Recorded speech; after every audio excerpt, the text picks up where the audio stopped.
Bonjour à tous, votre fidélité nous honore. Nous commençons le périple de ce matin avec le quotidien bleu d'Aman Manas, c'est Le Jour, qui a sa grande une nous fait savoir que le plan de reconstruction des régions du nord-ouest et du sud-ouest sinistrées est en quête d'un second souffle. Il s'agit là de relance. La région du sud-ouest a évalué les gains du plan présidentiel pour la reconstruction et le développement des régions du nord-ouest et du sud-ouest, les saluant comme des retombées du grand dialogue national. C'était en 2019. C'est une information ce matin à retrouver en page 6.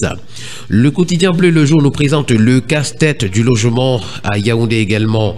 De nombreux habitants se plaignent de problèmes d'insécurité et du coût élevé des loyers. C'est à retrouver ce matin à la page 7. Le quotidien Mutation, pour sa part, ce matin, a choisi de nous présenter une principale. La première s'intéresse au grand dialogue national en écho à Bouya. Voilà donc le titre qui nous est présenté. Et d'après le quotidien, l'évaluation de la mise en œuvre du plan de reconstruction des régions du nord-ouest et du sud-ouest hier dans cette ville a permis, 5 ans après la tenue de ce conclave, de remettre le curseur sur les acquis et les défis. C'est à retrouver en page 8. À son autre une, le quotidien Mutation s'intéresse à Amélia Lacrafi, Bia et quoi après? C'est une interrogation. En visite du 19 au 23 septembre au Cameroun, la députée des Français de l'étranger aborde donc des questions qui fâchent ce matin à la page 9 du journal. Pour le quotidien Vert Émergence, il est question de nous présenter les craintes du patronat s'agissant du climat des affaires. Également à retrouver la revue des évolutions du barrage de Natigal durant une cérémonie présidée par le ministre de l'Eau et de l'Énergie, Gaston Elundoué-Somba. Le troisième groupe est entré hier en fonction portant la production à 180 MW.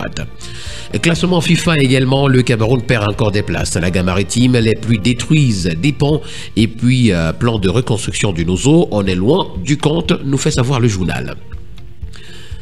7 jours, c'est le temps qu'il faut pour parcourir 200 km, notamment le parcours Mora d'Abanga Kousseri. C'est la grande une du tri-hebdomadaire L'œil du Sahel ce matin, qui d'ailleurs nous présente le calvaire des populations de ce côté-là. Le bi-hebdomadaire L'Indépendant s'intéresse à Nicolas Sarkozy. Est-il un danger pour le Cameroun? C'est d'ailleurs une interrogation à retrouver ce matin à la principale une. Se fondant donc sur les rumeurs relatives aux tractations politico-financières souterraines internationales, très souvent qui ne mentent pas, Célestin Bedigui relève qu'il ne faut pas ouvrir la fenêtre de notre pays au diable. Pour le président du parti de l'Alliance libérale, le PAL, le seul fait de voir l'ombre de Sarkozy se profiler dans les affaires du Cameroun est en soi un diable que l'on dessine sur le mur de sa demeure. Une information à retrouver en page 3 ce matin. Le journal Alpha Echo, s'agissant des inondations à l'extrême nord, nous renseigne que la pauvreté s'accentue de ce côté-là. Pour le quotidien L'Info à chaud ce matin, on parle de la mascotte des Lions indomptables. Gando Piquette est en colère. Gando, Moukoudi, Bazogok sont des chichards. Voilà donc ce que dit la mascotte ce matin à la page 12. Pour le quotidien L'économie, on s'intéresse aux fers de Ngovayan, Ntem, Djoum 3 également. L'État engage des négociations pour l'exploitation.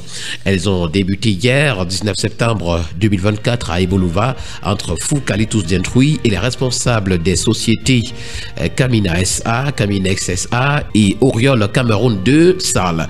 Les retombées économiques attendues de ces projets nous sont présentées ce matin à la page 3. Avec le quotidien Nouvel Horizon, on s'intéresse à la libre circulation en zone CEMAC. C'est la DGSN qui accélère l'intégration régionale. Le DGSN, sous la direction de Martin Bagagele, met en œuvre des mesures visant à faciliter les déplacements des citoyens de la CEMAC, renforçant ainsi l'intégration nationale. Le bi-hebdomadaire d'information générale, Génération Libre, revient ce matin à sa grande une sur l'affaire Diams Avenir Sall contre Zengo Sall et compagnie. Et nous présente d'ailleurs comment les Chinois refusent d'exécuter des décisions de la Cour suprême. L'hebdomadaire Forum Libre, dans sa parution de ce matin, parle du barrage hydroélectrique du Nattigal. C'est déjà 180 MW injectés dans le réseau. Le tri-hebdomadaire Le Soir qui en parle également, titre « État d'avancement du projet d'aménagement hydroélectrique du Nattigal ». Le ministre de l'Eau et de l'Énergie salue la très bonne avancée du chantier. Pour l'hebdomadaire Sans Détour, barrage hydroélectrique du Nattigal également, déjà une production de 180 MW. Et c'est d'ailleurs avec ce journal que nous mettons un terme à cette sortie de la revue de la presse camerounaise, dernière édition de cette semaine. On sera encore là, s'il plaît à Dieu, lundi prochain pour une nouvelle édition. D'ici là, portez-vous bien, mesdames et messieurs.